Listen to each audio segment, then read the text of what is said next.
So y'all see me now, right? Y'all see me over there. Yep. All right, cool deal.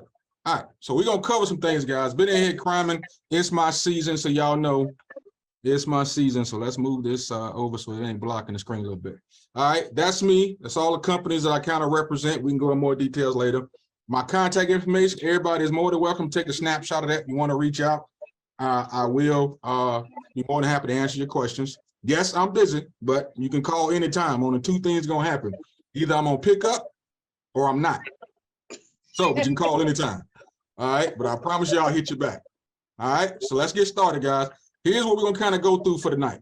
This is the order of what I'm hoping to get through, and then we'll make some reservations based off my time frame. We're gonna go over some stuff that's kind of great, W-9, 1099, 22 tax return. We're gonna look at a few of them and compare between someone without a business, somebody with a business, and what you can see the benefits of always practicing ownership.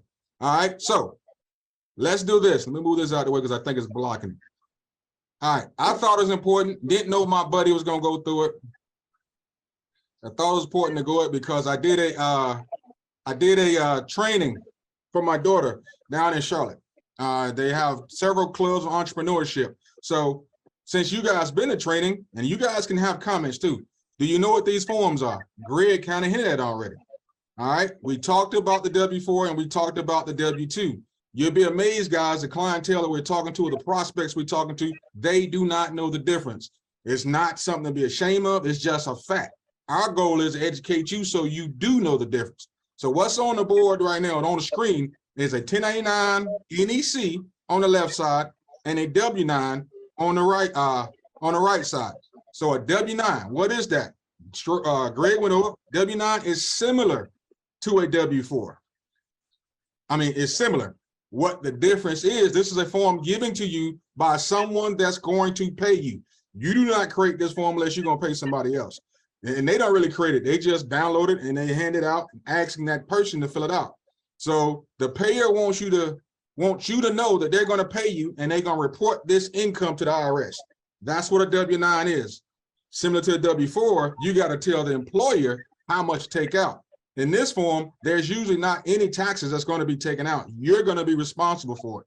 All right. Whether you're an individual or a company, you fill out this form, submit it to the person that's going to pay you, and then they're going to let you know at the end of the year, once you finish getting all your money made, they're going to submit this next form, 1099 NEC. And I want you guys to be real mindful of that. So when you're talking to somebody that might be a little educated, make sure you're talking about 1099 NEC. That is the new form for independent contractors or self-employed. NEC stands for, you can write it down, non-employee commission or compensation. Non-employee compensation. That's what it's for. All right. It used to be a 1099 miscellaneous. Don't get it confused. Miscellaneous still out there. That's usually used for rents and health employees. But 1099 NEC, what you get. And if you make money from my econ, this is the form you're gonna get. And that W-9 is the form they're gonna ask you guys to fill out. All right. So that's the distinction. And when you get this 1099 NEC, this is actually usually the first mark that someone who is an independent contractor business owner, this is usually the first form they get. It's usually the first sign that you are an independent contractor. Okay. You're responsible for your taxes, but that's a good thing. So let's keep on going. All right. When we're talking about the Schedule C, guys, I have to talk to you guys about common deductions. We have 7 that we talk a lot about, but there's more. But let's just get 7 out the way. One of them is car and truck expenses. And when you drive your car right now for 2023, it's 6.5 cents a mile. 65.5 cents at miles. That means every 2 miles someone drives that's not in business, they can easily throw away $1.30 out the window. This is not something you pay. This is something that you're giving. Interest. You have interest. Interest on loans that you use for business. Interest you got on if you're using your car vehicle. You can still write off the interest from that as well. We have communications, using your cell phone. Who's to say half of your conversation on your cell phone is not business related? Who's to say that you can't make it 100%? We can show you that. Get another phone. Meals, 50% of the cost of the meals. Travel, we convert you. Don't take vacations anymore. Now you taking business trips. All right. Just don't show up to a spot and say, hey, I talked to someone. That's not justification. You must plan to go to that spot for business, and then you so happen to vacate. But there's ways to do that. So we give you all these options. Wages, we know, pay your children. 2023, $12,950, you can pay your kids. And this is for grandkids as well. And the last one, depreciation. If you buy stuff for your business, computers, phone, those things can depreciate, and you can decide to take all of the deduction in 1 year. So yes, I went over that pretty quick, but you guys can take a snapshot. We would enhance this.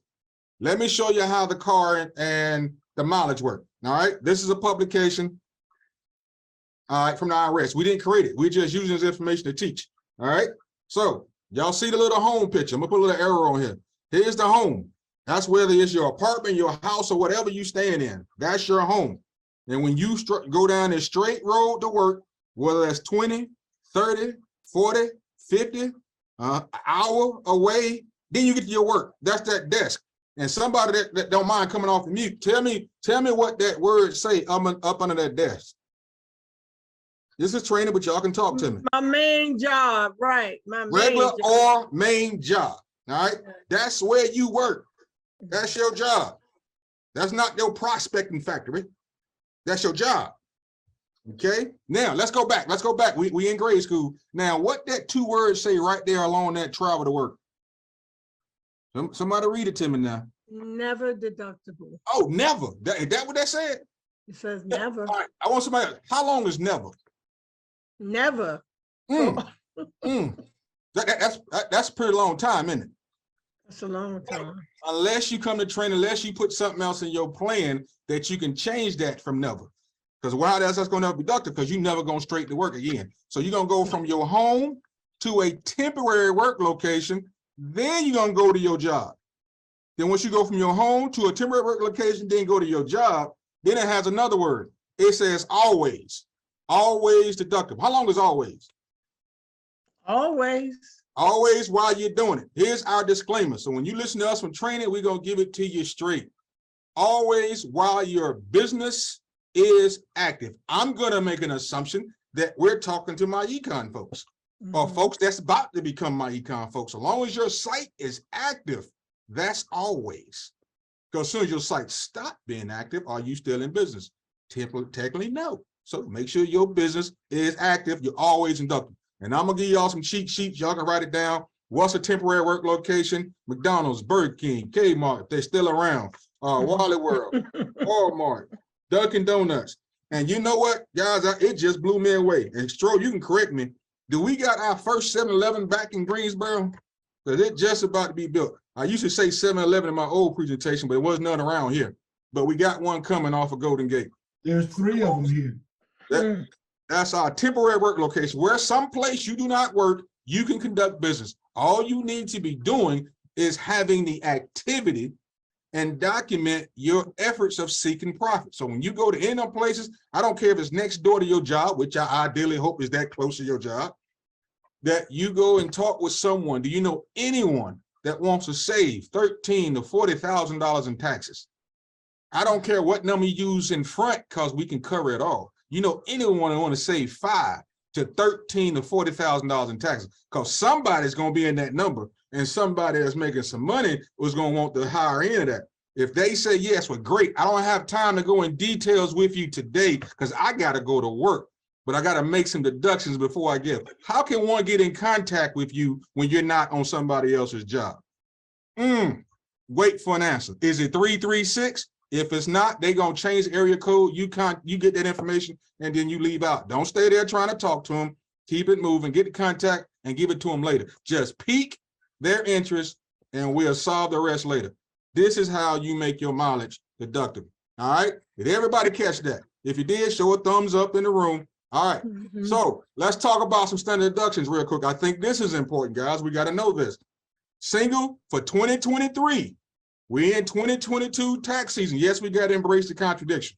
We always do the year prior, the year that we're in, as far as taxes. But this year, standard deduction, $13,895. Married filing joint, $2,770. Married filing separate, $13,850.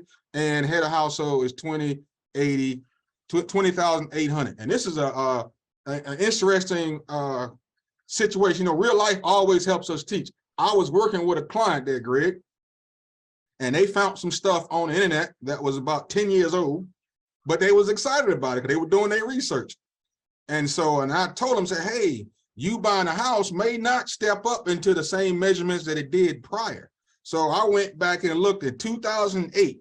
You know what the standard deduction was in 2008 for a married couple? $10,900. That's when things were different. So this is the so we done doubled, almost. No, I take that back. I apologize. It was 8,000.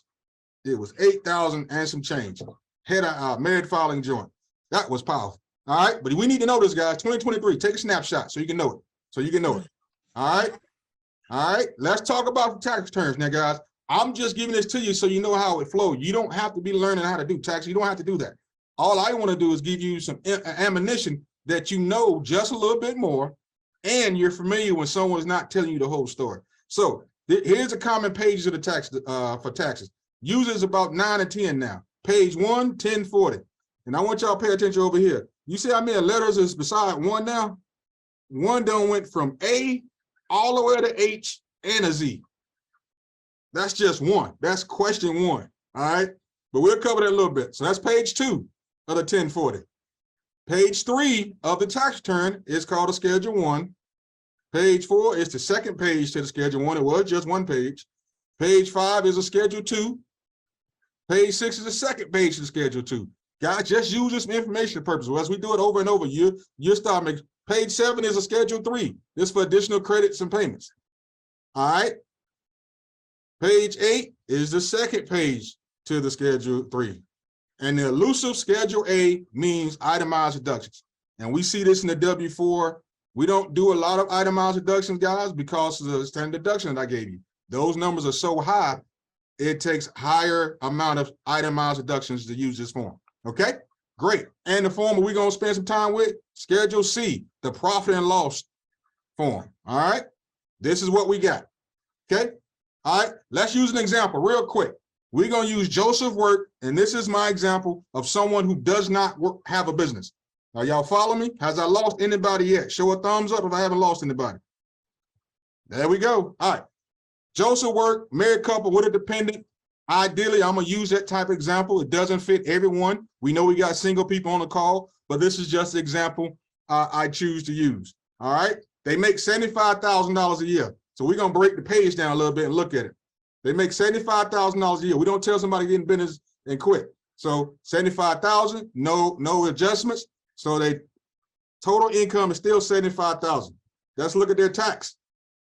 They standard deduction because they married filing joint is 25,090. This is a standard deduction for last year.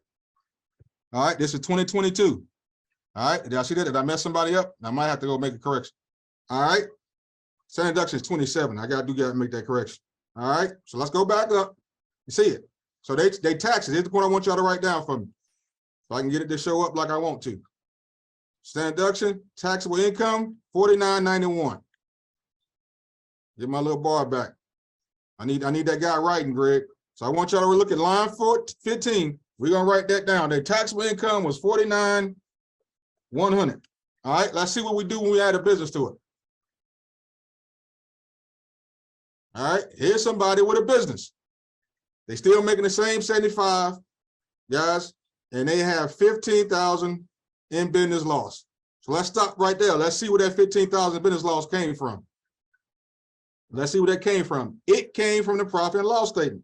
It came from the Schedule C. First thing I like to highlight, guys, is how you fill the form out. Now, if you guys are not filling your own taxes out, that's fine. I'm just here to encourage you how the person that's looking at your taxes, this is what it should look like. All right. I do encourage you guys, if you are getting your taxes done by others, I encourage you to at least attempt to read them. All right. A lot of people get their returns back and they don't read them. They just sign and move on. And you'd be amazed how people I talked to. So what was your tax last year like? I think they did. Well, I was just reading. So Schedule C, here's how it should be filled out. She had your name at the top. And when it says personal business, guys, when you putting the business out there, it's the type of business you're doing. I like to recommend personal financial education, or you can use direct sale because there's a code that matches personal financial education. All right. Then the name. This is so important because I want you guys to have ownership. The name you name on your Schedule C, it should be the name that you chose for your business. Whatever your name is, all right? Whatever the name is, it's an easy one. But if you got a mission, you got a cause, you know, JT Financial would be mine. I got Creative Investment, whatever it is, you know, some Prime Education, you know, whatever you want to call your business, you name it. What I don't encourage you to do is call it My Econ. Your business is not My Econ. Only two people who can claim My Econ is Ivy and Alvin. And I don't even think they do that on theirs. They got other entities that they use on their return. But if you're going to put My Econ, put independent distributor of or independent associate of My Econ. That's just a housekeeping tool, guys, so you can learn something. All right. Here's the second thing I want to point out when I do the Schedule C. It's always income on my Schedule Cs. So your number one reason to get in business, guys, is to make money. The deduction is going to come, but make money. Number one reason you can write off these expenses because you got the intent of creating a profit. So this person on our Schedule C made $5,000. Now you got your expenses. Here's the expenses. This is where they go. What do those expenses came from? Those common deductions I gave you. All right. So we got about $5,000 in advertising, $8,000 in car and truck expenses. We have $500 in depreciation. They bought something and they depreciated. They could have took it over a period of years or wrote it off the whole same year. We got other ones. We got legal and professional services. I'm gonna put this out there, guys. This is one of the things y'all gonna take notes on tonight. Take notes. If you are a sole proprietor and you add a Schedule C to your tax return, your tax preparation, this point forward, should be a professional service for your business. Because now your personal return just became business returns. All right, I'm gonna pause. Did I lose anybody right there? Throw a thumbs up if I got you now. All right, cool deal. Let's keep on going. We got office expenses about $500. We got rental costs $500. I highlighted supplies. All right, if you're buying stuff to help you grow your business, it's supplies. I'm gonna give you a tidbit right now. If you're buying nutritionals or you're buying stuff that you can use yourself, then buy it to share, then it's called supplies. If you buy it for yourself, in it, as far as products that you can consume, it's not supplies.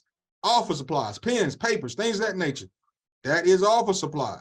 But supplies for the business, from the business, like nutritional or stuff that you can consume, is not. But I want to put it out there. All right, keep on going. We got some travel going on. Now y'all know how to convert your vacations to business trips. You make a point first, send an email, get confirmation, then go there. All right, write off $2,000 in travel. All right, we got utilities. We got food. Food $1,200. Utilities $1,000. Cell phone is easy $1,000. I'll give you all your internet, or at least half. I have no problem doing that. Wages for your children. We haven't even maxed this out. We only got $4,300 for wages. And if you add all these up, it is $20,000. Let me move that out of the way. It's $20,000 worth of expenses. You didn't spend $20,000. You didn't spend this $8,000 over here. So you only spent 12, but you get to write off 8. All right. I mean, get to write off 20. So that's $20,000 worth of expenses. You made $5,000. So that gives you a loss of $15,000. Did y'all catch that? Great. Y'all know what to do. Thumbs up. Let's keep on going. So now we're going to go back to the Schedule 1. That's where that number is going to go on the Schedule 1. $15,000 in loss. And then when it leaves the Schedule 1, it's going to go to the 1040. Let me show you how it works. So you guys just know. You do your profit and loss statement. All that information rolls over to the Schedule 1. It puts it on the Schedule 1, and all that information rolls back over to your 1040. Now, I promise you guys don't understand it, but if you memorize this, you know more than most tax preparers. They just doing it, all right? Just education. You ain't got to become one. Let's show you how it works again. All right?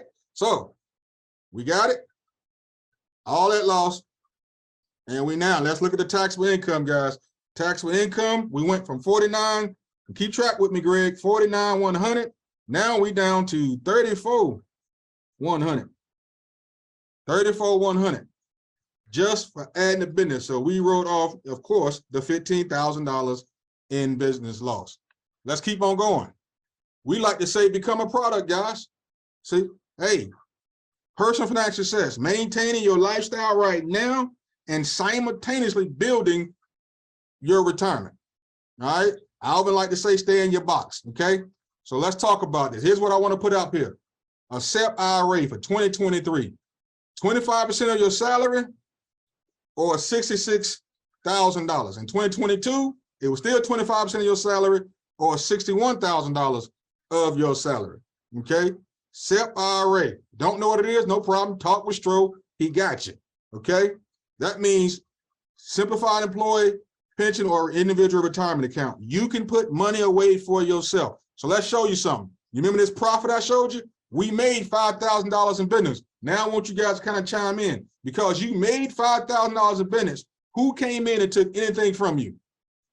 Was it FICA, Medicare, federal, state? Did anybody come and touch your 5,000? I want to make sure you guys understand that. Did anybody come touch that 5,000 before you got it in your hands? Did my econ keep anything from you? All right, I'm gonna help you out. No, you got all 5,000. All right, if anybody ever got a check from my econ, you got the whole check. Yes or no? Yes. There you go. Thank you. So you made the 5,000. So you made this money. You just so happen to spend the money so we can invest that money if we was disciplined. All right, you see how it flows? We can invest it. So there go to 15,000. Let's go invest the money into our SEP, and let's go look what the taxable income is now. We're gonna go down. 5,000 lost, 15,000 lost, 5,000 invested. What they say? Now our gross income is 55. We take away the standard deduction. Our number now is, you can see it for me, Greg, is that 29.1? Are we dropping? Are we dropping? We're dropping. Yes, sir. Making more money. We're still making money. We made $80,000 and we paid taxes less than somebody who made 75. Okay, our taxable income was less than somebody who paid 75. Let's keep on going. Let's see how far I can make this. Let's put a real profit on here. You see that 20,000? We made $40,000, guys. $40,000. We went from 5 to 40. We just got serious. We wanted to be Infinity CEO times 2, 3. People have done it. We want to be there. Can you make $40,000 in my econ? Has folks made 40? The answer is yes. And I'm not going to change the expense. Let's just keep the expenses that it is. We just got better at our skill sets. We got better on knowing what to say. We got better on closing. We figured out how to do some fast recruiting. We're all learning, trying to do better on social. We just got better. So our income can raise and our expenses can stay the same. Okay, $20,000 in profit. Let's do some scenario where we take $20,000 in profit and we just invest 5. All right, we just invest in 5, guys. Right here, line 8, 20,000. That's what we made. So that's 95,000 income. We invested the 5. All right. So now we paying taxes. Our just gross income is only 90. Still got the same standard deduction, 25,900. All right. Now, what y'all see right now? We got a little line that we haven't brought up before. That's line 13. Line 13 say qualified business income deduction. Boom. Let's look at that for a minute. Qualified business income. This was out here since 2017. What that means is the limit for 2022 is if you was married filing joint, you can't make over $340,000. 100 start to phase out. If you single, 170. All right, 2023 new limits. Marriage 364,200. If you're single, 182. So you can make 182,000 and still get this credit. What that credit means is just because you made a profit, the government will let you subtract 20%. All right. So let's go back. I want y'all to catch something. So do the math because I know Greg looking. I know Greg looking. If he ain't caught it, he about to. I'm gonna bring my calculator up because I'm gonna teach y'all. All right. All right. I'm bringing my calculator up. What's 20%? Y'all do it with me because y'all see the number. Let me ask you this. What number is on line 13, Greg? What number is that? Line 13. I'll put my little thing. 3,000. 3,000. All right, let's do the math because I want y'all to understand it. We're gonna tell you the whole story. So how y'all do 20%, guys? You take 0.2 times $20,000. That's the profit we said we made. What is 20% of $20,000? Did somebody do the math? Of 20,000? Yep, 20% of $20,000. So somebody tell me the answer. $4,000. $1,000, isn't it? Well, yeah, I was waiting for somebody to see the calculator on the screen. See, I was waiting. There you go, Greg. I see you doing the homework. I see you doing. So I want somebody to say it fast. Wasn't nobody looking at the screen though. All right. It's 4,000. Now, that number says Right. 3. So here's what we got to take in consideration, guys. There are some numbers that got to get in play. So what the qualified business deduction takes away is any money that you're saving in your SEP plan. It subtracts that from your profit. Oh gosh, What? All right? didn't Yeah. know that. No, I didn't. We didn't, did we? Did not know that. All right. So What? hey, but here's the deal. You still getting something. You're still getting something until you max it out. So when we show other higher incomes, it's gonna subtract it. So it subtracts some money in a qualified plan. And it subtracts some self-employment deductions too. But that's just a simple math. All right. So we still got 3,000. We was gonna get 4, but here's a caveat. We still got our money growing for us, and we still got 3,000 that we did nothing for but make money. Okay, let's keep on going, guys. Let me show you something. So even with that, we're still down. We're now our adjusted growth or our taxable income, guys, is 61. See, I'm keeping a note. Guys, we done made 40 plus 75. All right, let me bring the calculator. I want you guys to see this. We done made 40 plus 75. All right, is that not $115,000? Correct. Yeah, did my math work? I ain't okay. 115,000. We made 115,000. All right. We took and added, and we took away 3,000 just because profit, and we added 5,000 to a SEP plan, and now our taxable income is 61.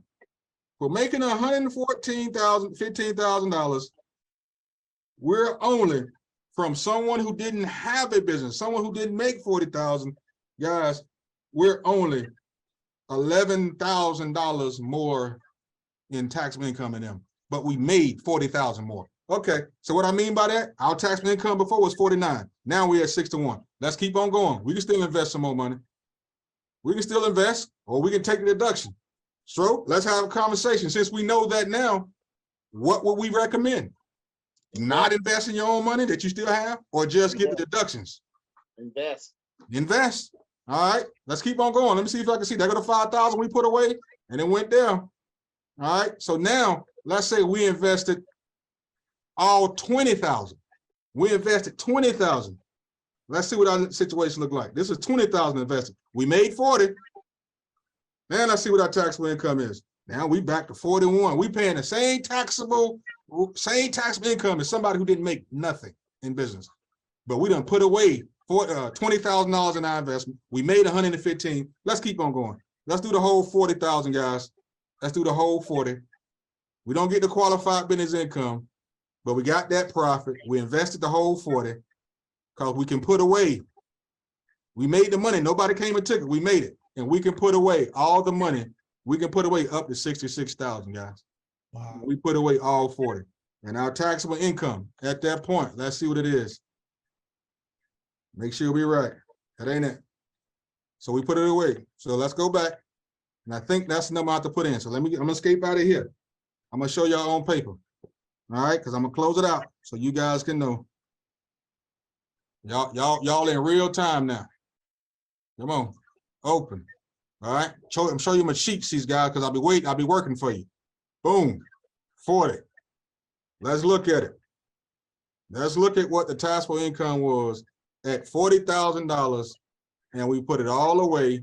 No qualified business income is taxable income back to 29,100, and we made 115, and we have a less taxable income than somebody that didn't have none.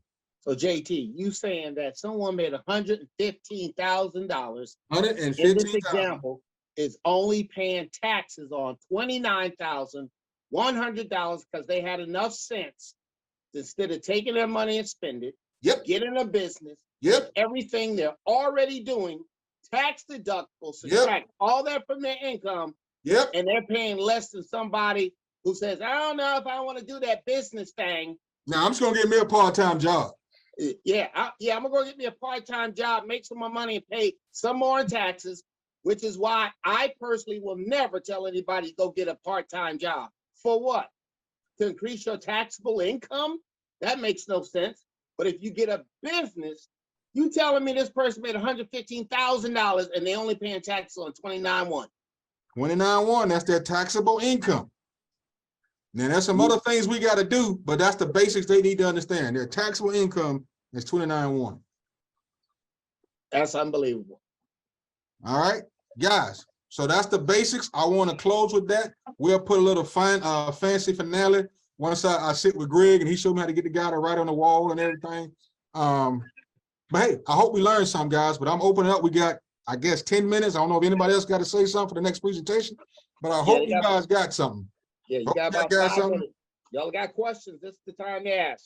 Go ahead and throw it at me. So we wide open now. We can answer any questions.